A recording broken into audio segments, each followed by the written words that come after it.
Baik, perkenalkan nama saya Senior Olu dengan NIM 1020 dan penemu 1. Saya akan menjelaskan uji statistik, uji tetes dependen, dan uji Wilcoxon. Uji tetes dependen. Uji tetes simpel berhubungan atau berpasangan dependen seringkali disebut sebagai paired sample test atau uji tes dependen juga dikenal dengan uji T berpasangan. Adalah salah satu metode statistik yang digunakan untuk menguji perbedaan antara dua kelompok yang saling berpasangan. Untuk menggunakan uji tes dependen, data yang digunakan atau distribusi normal. Jika data yang tidak memenuhi asumsi normalitas, maka alternatif yang lebih baik adalah menggunakan uji Wilcoxon. Tidak memerlukan asumsi distribusi normal, JT-tes dependen bukan yang digunakan untuk menguji apakah ada perbedaan yang signifikan antara dua set data yang saling berhubungan atau berpasangan. Rumusnya itu dia sama dengan X bar dikurang mu 0 per SD kuadrat N, di mana X bar adalah rata-rata selisih data berpasangan, mu 0 adalah nilai hipotesis 0, biasanya 0, SD itu simpanan baku selisih, N itu jumlah pasangan data, dan T itu nilai uji T. Uji Wilcoxon.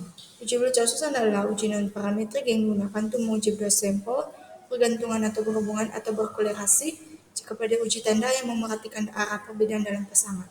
Maka uji Wilcoxon di samping memerhatikan arah perbedaan juga menentukan besarnya atau adanya perbedaan nyata antara data pasangan yang diambil dari satu sampel yang berhubungan. Syarat utama penggunaan uji ini adalah kedua sampel harus berpasangan, yaitu setiap elemen pada sampel pertama harus dipasangkan dengan elemen yang relevan pada sampel kedua.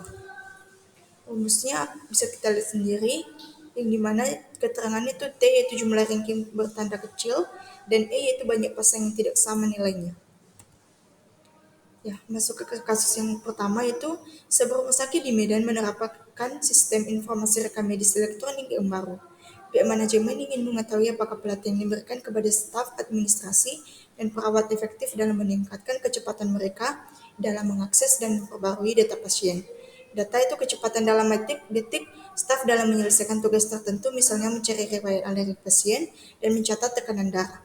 Diukur sebelum dan sesudah mengikuti pelatihan RME. Data dikumpulkan dari 20 staf yang sama.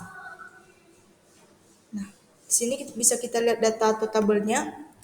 Uji statistik yang sesuainya itu karena kita membandingkan dua set data yang berasal dari kelompok sampel yang sama, dan kita ingin melihat apakah ada perbedaan rata-rata yang signifikan, maka uji tes dependen atau paired test adalah pilihan yang tepat.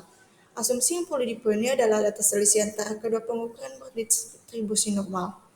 Pembahasannya itu hipotesis nolnya tidak ada perbedaan signifikan dalam kecepatan staf sebelum dan sesudah mengikuti pelatihan RME atau rata-rata selisihnya itu 0. Hipotesis alternatif atau satunya adalah ada perbedaan signifikan dalam kecepatan staf sebelum dan sesudah mengikuti pelatihan RME.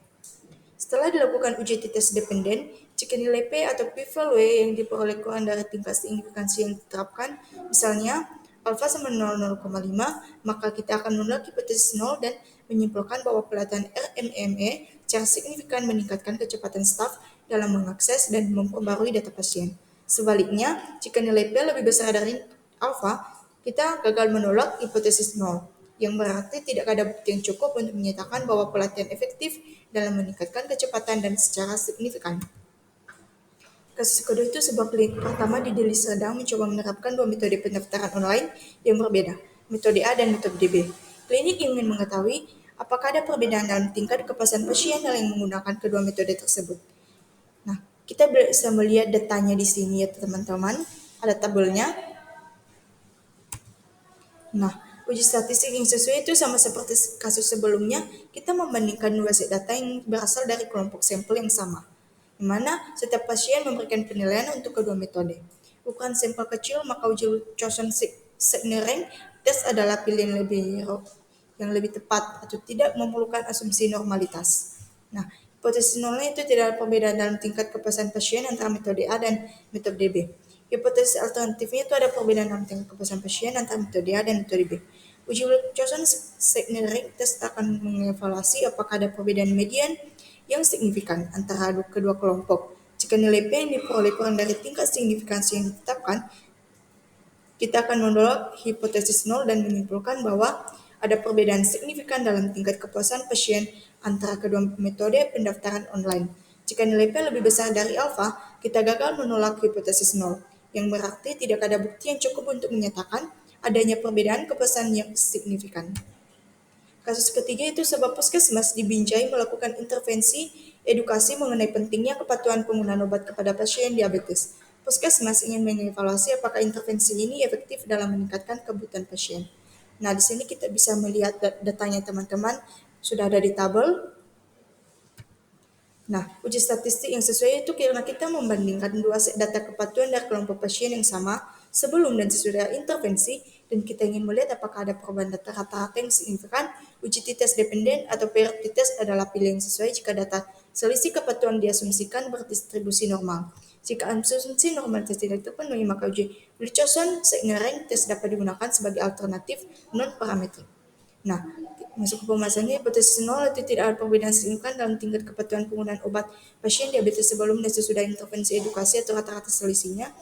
Plus alternatifnya itu ada peningkatan signifikan dalam tingkat kepatuhan penggunaan obat pasien diabetes sudah intervensi edukasi atau rata-rata selisihnya untuk uji satu arah.